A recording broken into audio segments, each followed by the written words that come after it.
Lathe.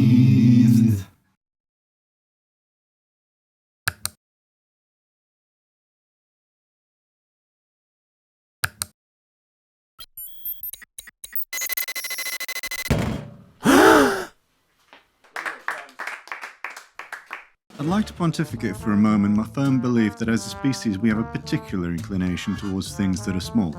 A great example of this is cats. I would hazard a guess that at least the middle section of the bell curve of those watching this would agree that kittens are universally cute.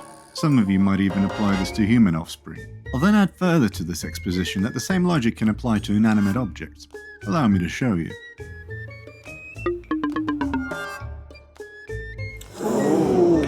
Now, I wouldn't blame you if your immediate reaction to all of that was, What the fuck is he on about? that's a fair point. But to add some brevity to my ramblings, I first have to explain what you just saw. For the past 6 months I've been organising this little thing called Toolroom Takeover, and it just so happened that the gods of RNG decided that I'm going to make a gift for Quinn of Blondie hacks. For those unaware, among many things that Quinn does, she has also been making a scale model of a locomotive, and that gave me an idea. You see, I fancied making a miniature lathe for quite some time now, but I never really had a solid reason to do so, until now. But there was a problem. Designing an entire lathe, no matter how small, is no trivial task, especially when paired with barely superficial knowledge of CAD, or design for that matter. But then again, Stonehenge wasn't a weekend project either. Or was it? So by brute forcing my lifelong experience and expertise in the Dunning-Kruger field, I put mouse to model space. And just a few revisions later, I had something that was keeping me up at night before I even realised it. Just like any project done in this conventional space-time continuum that we all know and love, I decided to start at the beginning. Let's get the biggest piece out of the way first, although the word big is far more apologetic than impressive here. The stock is very close to dimension on the girth, but the length needs a trim. After all, I'd rather not wear my tools out prematurely.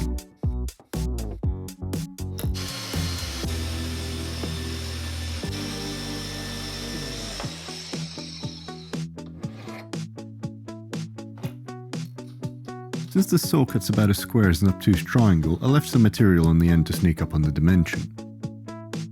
The simplest way to do this is to side mill the part, but in keeping with my previous innuendos, this end mill just doesn't have the extent. Enter stage left, the long reach end mill. I'm generally not a big fan of these, as they're about as rigid as a wet noodle. But given that my other option is to stand the part up on its side, I think I'll take my chances.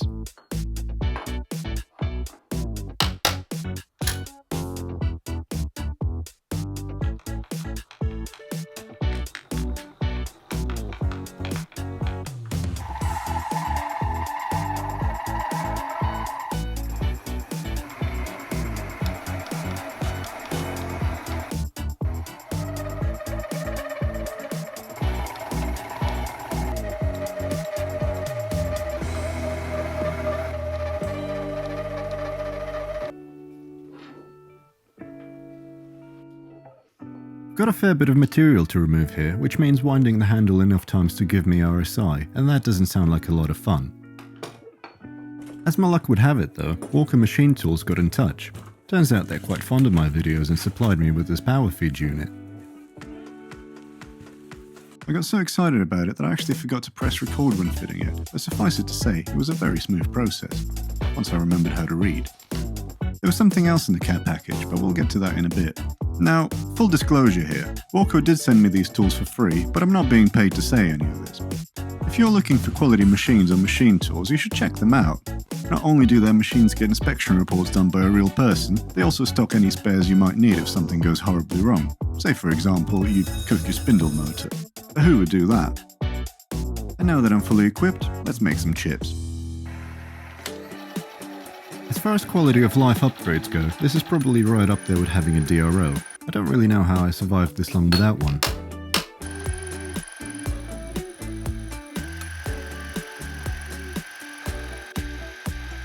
Whilst the surface finish is great, I have far too much material to remove, but I have just the thing for that.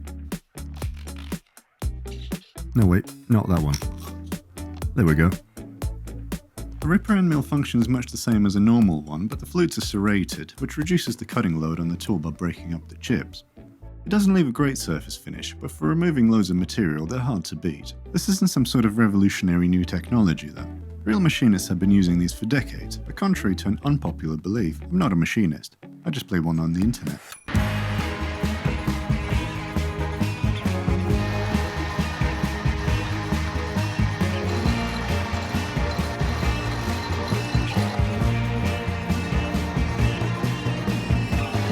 I'm sure that the fumes from the coolant are really good for me.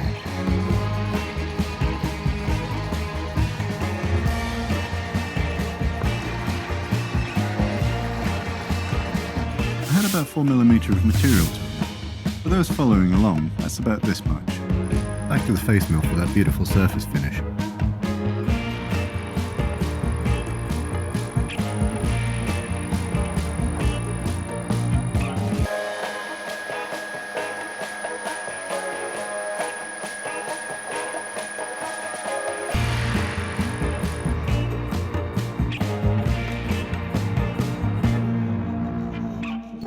With the stock reduced to the envelope of the part and thoroughly deburred, I'll add some layout lines to it all.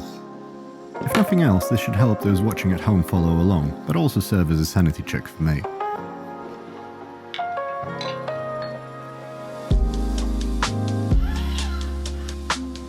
There's something extremely satisfying about scribing lines on blue die cam.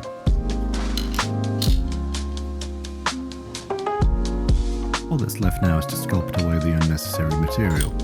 Easy, right? I'll edge fine the part. Layout lines are great, but having a digital reference is far more important here. For those still awake, it's finally time to start adding features.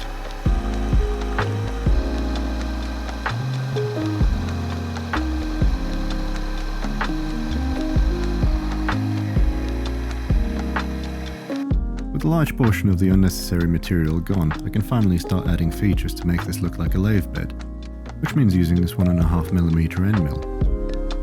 Now isn't that adorable?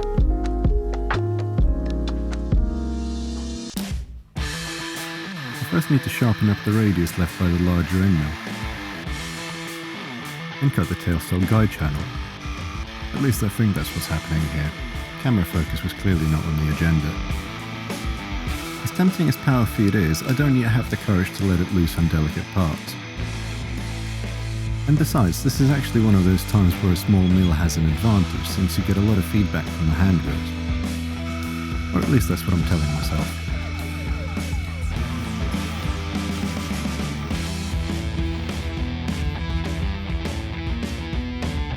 As I'm clearly moving up in the world, I bought a chamfer mill.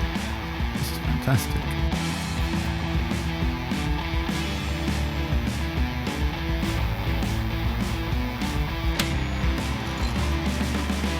And now for some real material hogging. This is where a ripper end mill really comes into its own. Although it does add an extra step for cleaning up the surface.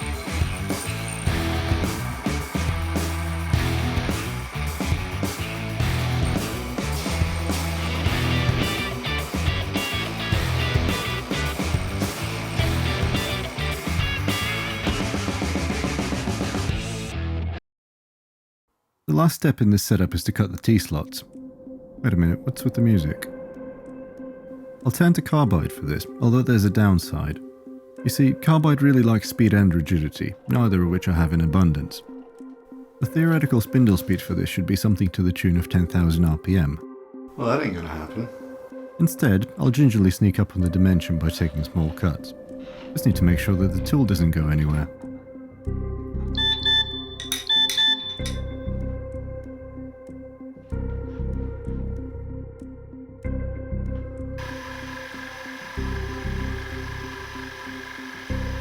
It was around this point where the feedback from the handles became really heavy, which is when I spotted it.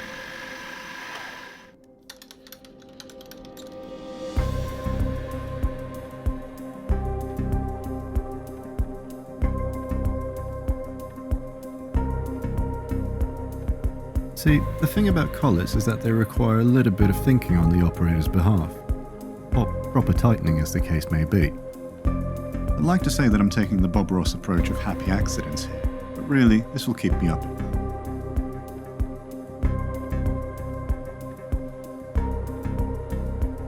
But there's no sense crying over spilt coolant. In fact, stop this moody music. I've got a lathe bed to finish. I could probably get away with slightly heavier cuts, but I'm being overly cautious at this point.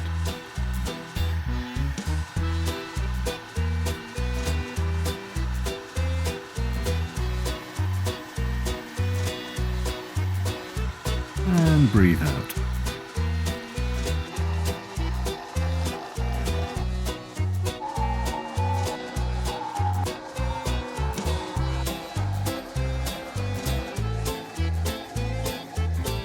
All that's left is some weight reduction holes.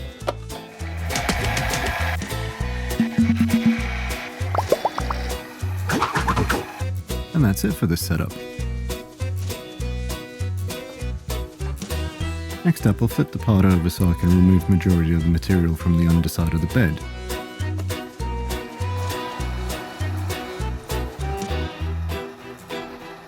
A few hours of milling later. And before I break down this setup for good, a few threaded holes for mounting.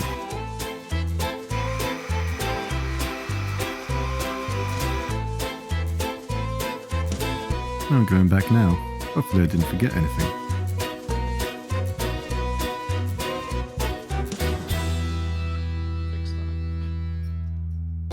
Now I just need to spend some quality time with the files. I know that I'm not going to get rid of all the machining bugs, but anything I can do to reduce them is a bonus. And besides, there's something very therapeutic about file work.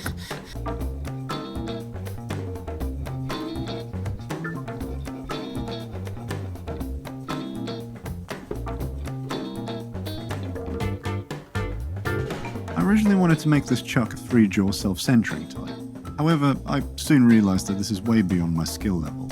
You know who could have done that though? The sponsor of today's video, PCBWay. As their name would suggest, they specialise in making custom printed circuit boards. What you might not know is that they also offer metal 3D printing, custom fabrication, CNC machining, laser cutting, and just about anything you might throw at them. Getting a price for your parts is as simple as uploading a CAD file, ticking as many options as you feel appropriate, and click and go. PCBWay also show a genuine interest in the YouTube makerspace, supporting creators such as myself. Thanks to PCBWay for sponsoring my ridiculous ideas and making them possible. And besides, I'm sure we can all agree that all chucks are beautiful in their own little way, so a 4-jaw independent it is. In a completely predictable cliche of a machine making itself, the making of a lathe chuck starts at the lathe.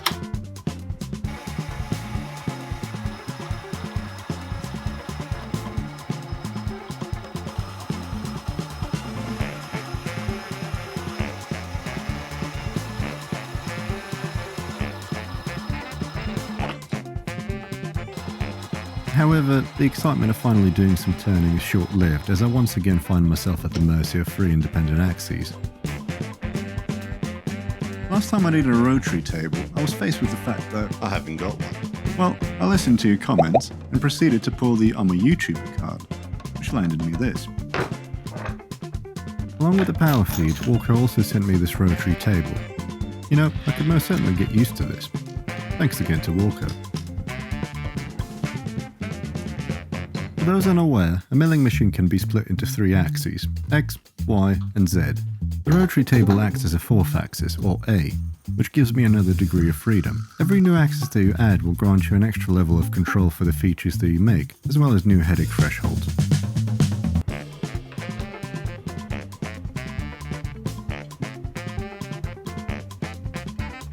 With the billet having gained the ability to rotate slowly and precisely, I can poke some holes in it. Drilling, then cross-drilling all the way through ensures that the holes are perpendicular to each other. Hello there.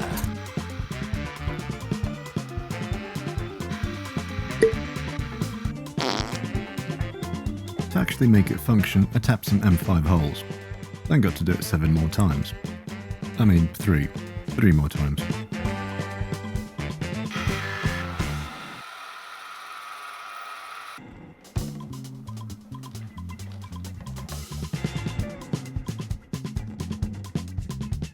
Now that I'm done using the rotary table as a 4th axis, I can set her on its back and add the remaining features to the chuck.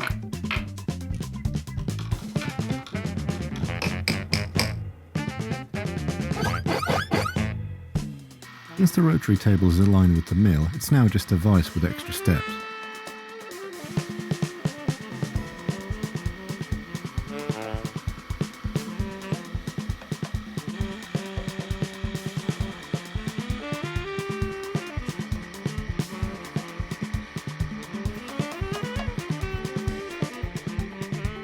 And now the tools get really small. This cutter is only 0.5 mm thick.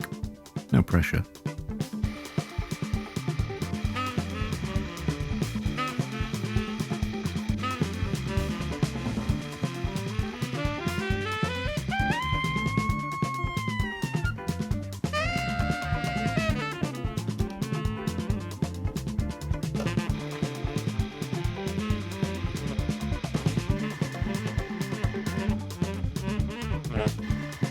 My god, it's actually done it.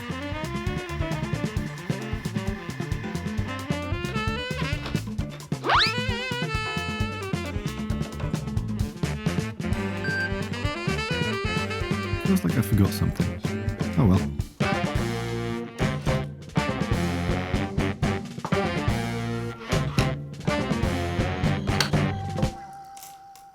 Next up are the jaws.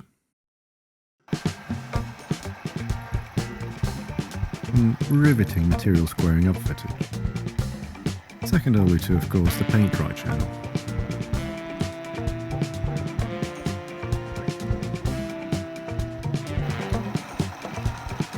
These grooves are what's going to stop the jaws from falling out. I have to say, it's kind of hard to portray the scale of these things.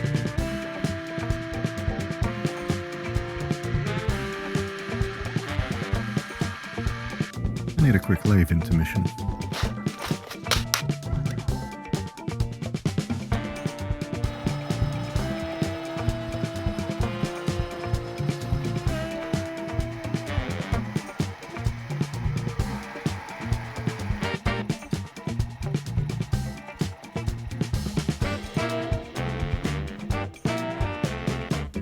I'm now left with something that resembles soft jaws used for custom fixturing. As amusing as it would be to leave them like this, I feel that's a bit cruel, so onto the steps.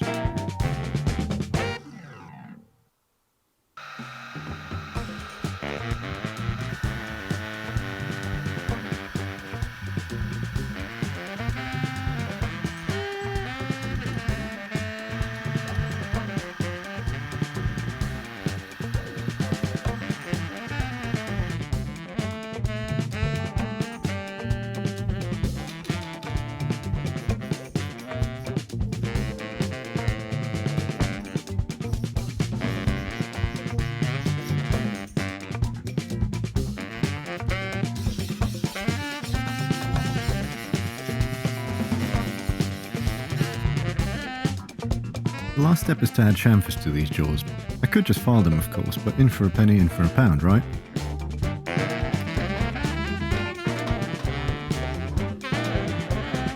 Bought this tilt table about 2 years ago, and this is the first time I'm actually using it. No, I don't have a problem. Right, just need to clamp them down. Of course they don't fucking fit. That sounds like a side project.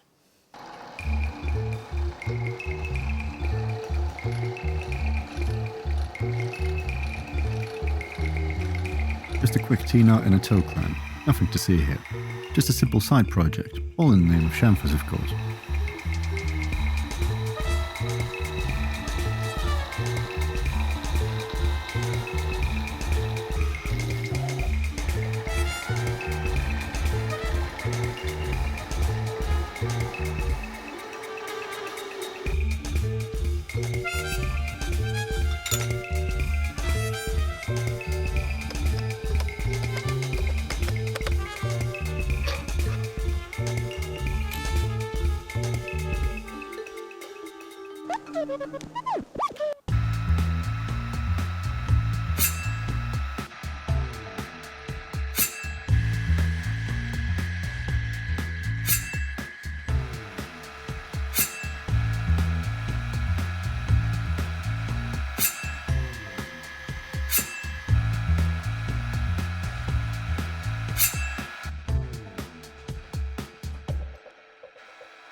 It always has to be the last one, doesn't it?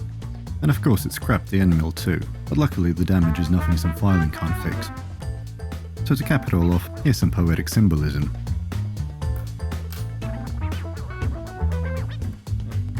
You might be wondering why I didn't drill the mounting holes before.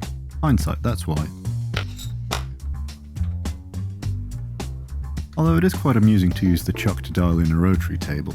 Self-fulfilling prophecy, in a way.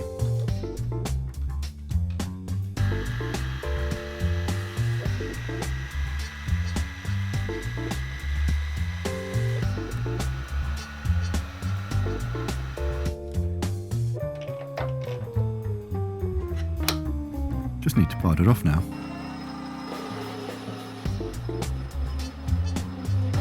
Nope, that's not doing it. Carbide it is. Oh, that's so much better.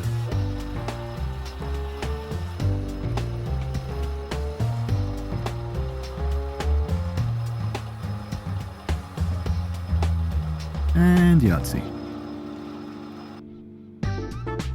Just need to clean up the back and put a flange on it.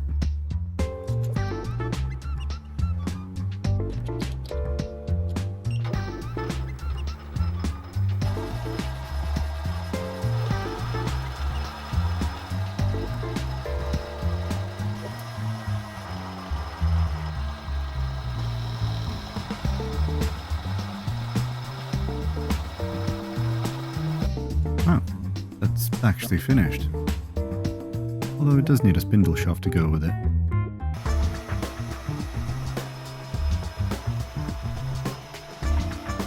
Oh yes, this is a huge waste of material. Why'd you ask?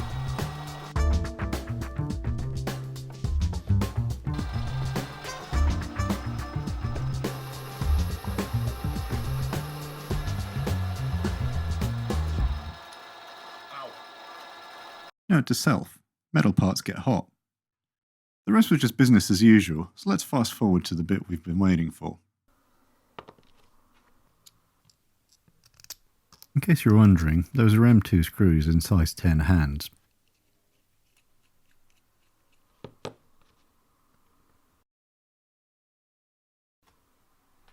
Alright, let's cut through the fantasy for a second. You've already seen what I'm making. Parts of this are going to be 3D printed. And to top it all off, I've already taken up a better part of half an hour of your life. Unless of course you skipped up to this point. Which is fine. No, leave the mouse alone. When it came to making the cross slide, the natural instinct was to 3D print it. But there was something in the back of my mind that objected to the idea, especially as I've gotten this far already. So call it mind over matter. And besides, what's a pebble of scope creep in the Sisyphean boulder of a project? So Camus with me. We're nearly at the top of the mountain. The key slots first need the stem to be cut out. As appealing as the idea of cutting this entire thing in one go sounds, last I checked that sort of cutter doesn't exist. This is the first time I'll be taking the cutter to its upper limit of full depth of cut. The lack of rigidity, spindle speed or flood cooling are all stacked against me.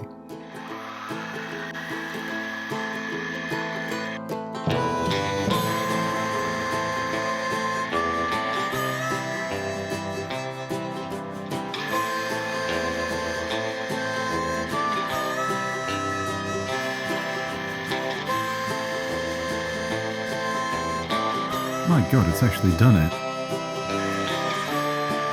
Just need to do it one more time.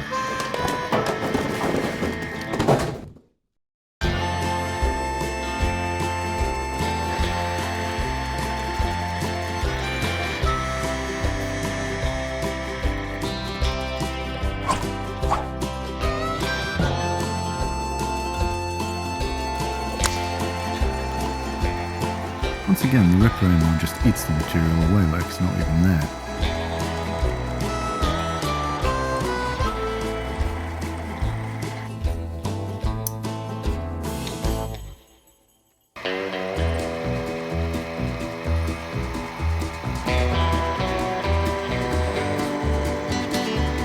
Now I need the channels to cut the dovetails.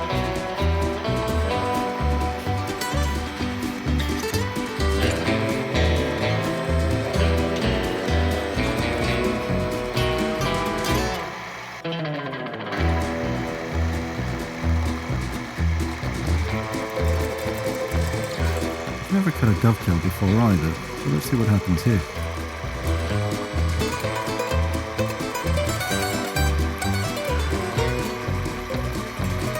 Well, that wasn't scary at all.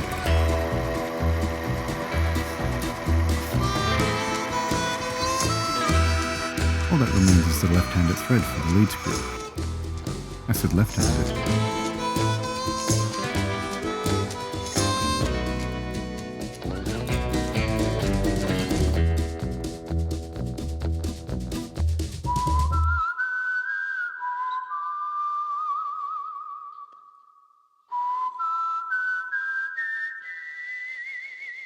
When designing something for the first time, 9 times out of 10, CAD will be an unfortunate side effect. And I say this as someone who's gone from hating CAD with a passion, to couples therapy, to a somewhat working relationship.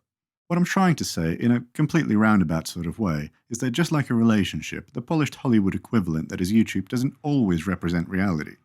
In this case, something designed in the vacuum of a digital workspace rarely transcends the high impedance cap that is making things.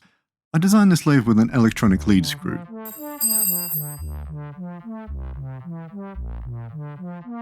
Sorry, I mean motor-driven lead screw. What I failed to take into consideration is the fact that motors are not perfect, especially when they cost £7.50.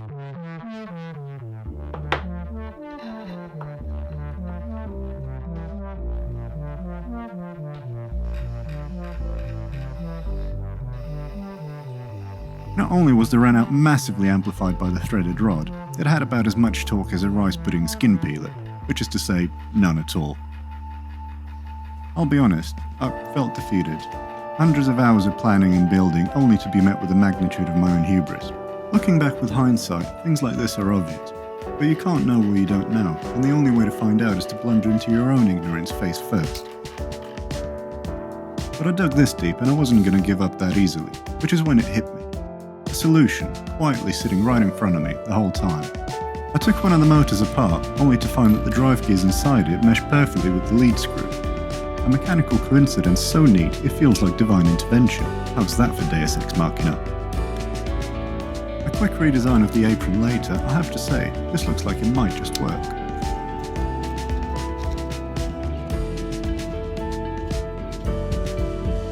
With that small hurdle out of the way and the spring thoroughly reinstalled back into my step, we can finally make some progress on getting this thing assembled. Given how long the past 3 parts have taken, let me just briefly run you through what came next. It probably goes without saying that a lathe has got a lot of parts. I won't linger on every one of these because none of them are all that interesting. In fact, I would wager that there's a hard limit of how many times someone can watch a round bar being turned down before slipping into a light coma. With all that in mind, and in no particular order, you have the tailstock clamping plate, the dead center that goes inside the tailstock, a fair few handles and hand wheels, as well as the levers for the fictional power feeds. And no, before you ask, they don't work.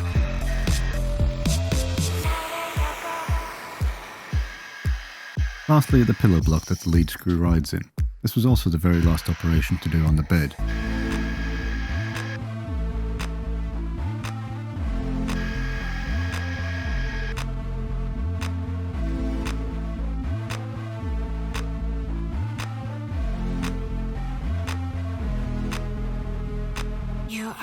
As I've mentioned previously, a large portion of this lathe was 3D printed. Now, if that made you roll your eyes so hard you saw your own brain, that's fine, you're entitled to your own opinion. However, if like me you do like the utility that 3D printing provides, you should check out my Patreon. If anyone's interested, I'll upload a 3D printable version of this lathe. It also helps support projects like this.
So here's the thing. I don't really know when to stop, but that's the TLDR of it. To expand on that, we need to travel back to the beginning of the video for a moment. No, don't get up. I'll do it.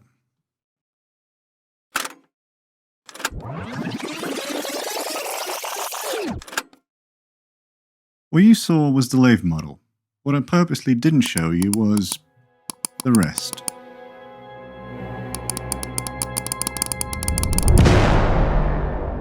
I have to admit, this is really getting out of hand. I think I need help. In fact, I know just the guy. A lesser known feature of these dǝǝРOs is the free international calls, although you should check your manual, as the operation does tend to vary. So on my dǝǝRO, you have to hold down the tan and int buttons.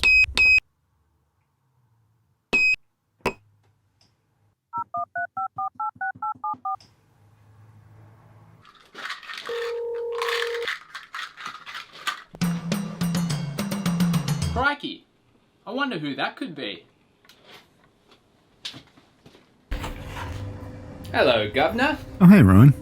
How you going? Yeah, not bad at all. How are you? Oh yeah, you know, keeping pretty busy. How's your project going? Fairly well, actually. Is that your build? What's that? Oh, this thing? No, this is actually just a side project. Erik?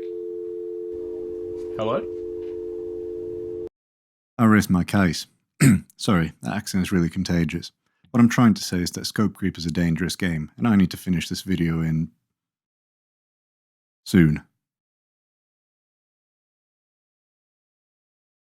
The lathe needed something to sit on, but this place is enough of a fire hazard as it is, so let's break the continuity check that is my hair.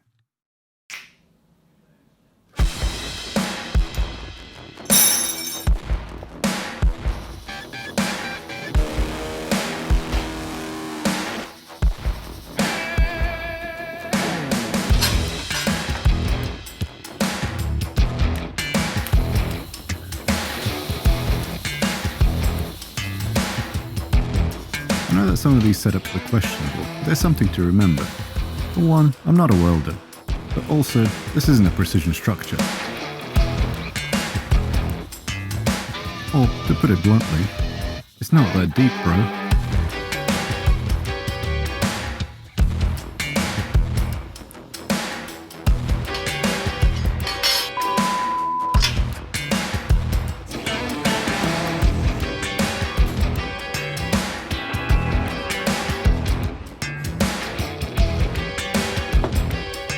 Since I ran out of electric glue, I used this chemical stuff to attach the storage shelf.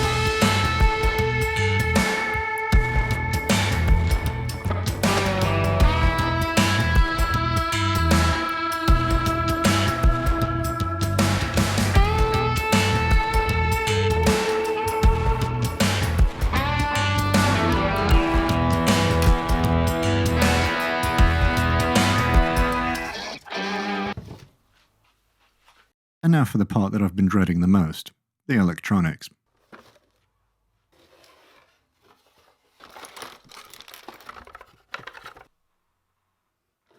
I should probably read up on this. ESP30 what? Power domain condition requires when architecting physical rail schematic transients Alright, that's enough. I think I need to call in another favour.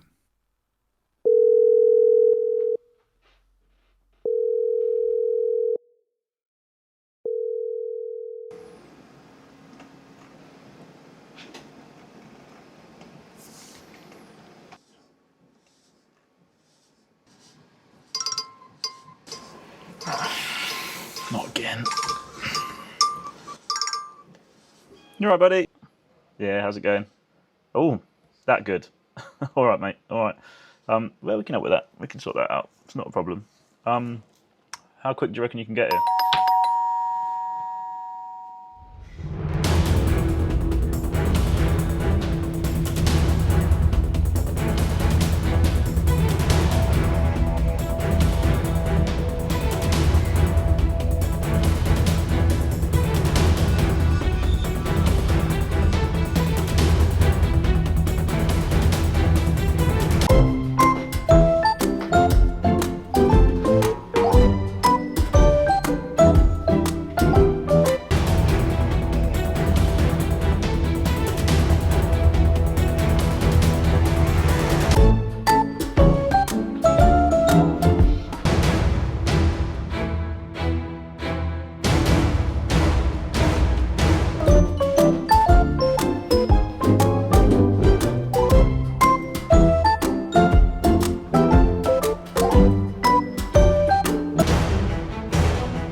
Alright, very briefly.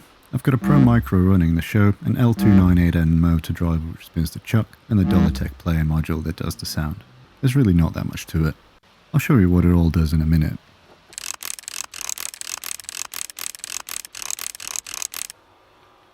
You know, something's still missing. Ah, of course, it's the signs. Unfortunately, I'm really low on time. I think I'll need another favour.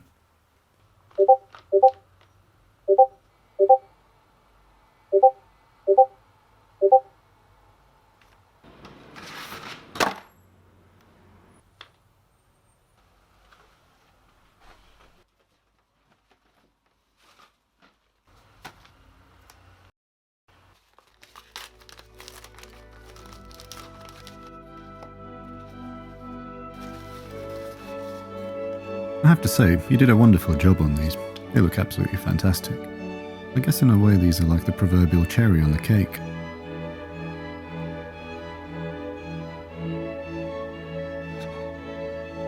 And just like that, it's finished. The culmination of countless hours of work, all in front of your eyes.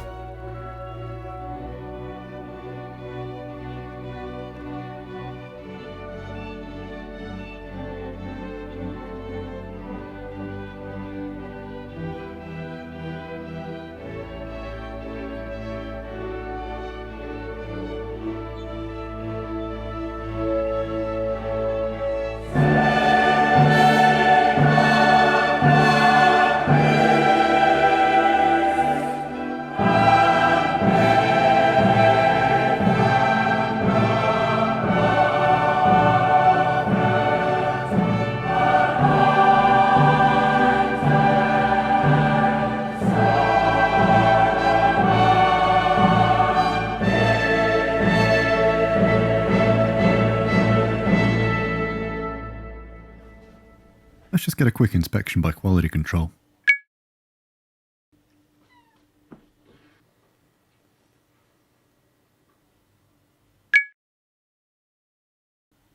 Yep, that's exactly what I expected.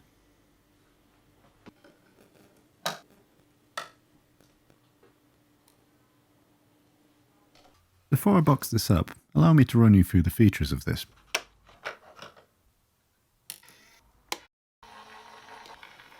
Hopefully the spindle speed and direction controls are self-explanatory. However, you might have noticed the speaker. Well, it's there for a good reason. To make this more interesting, I added a soundbite button, since Quinn has quite a few catchphrases. Hello Internet, my name is Quinn and this is Blondie Axe. Because of course chamfers are what separate us from the animals. All that's left to do now is to send it on a 5,000 mile long trip. Needless to say, the packaging has to be up to the task as well.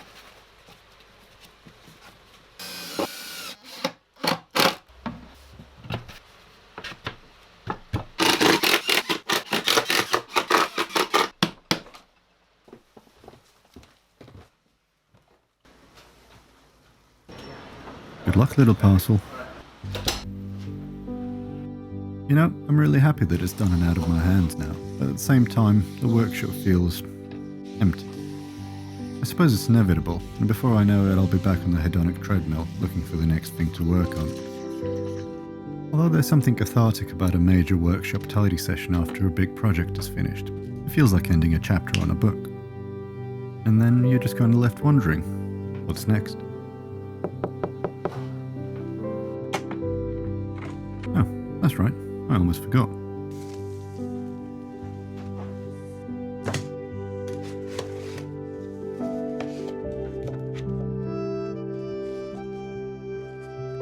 Failure is just success with edit spending. You should put that on a t-shirt. You know, they're almost too nice to use for their intended purpose.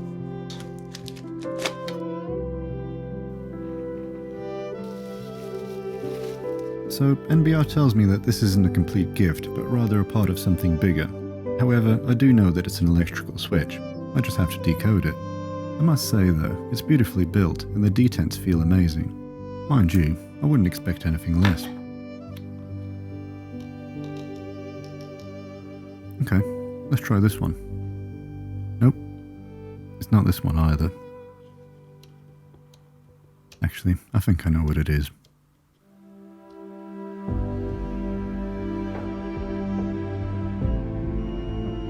Bingo. Actually, I have an idea of what to do with it for now.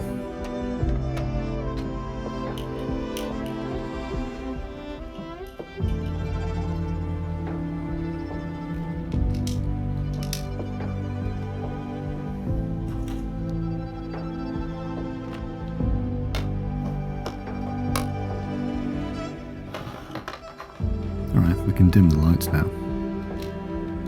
Okay, maybe not that much.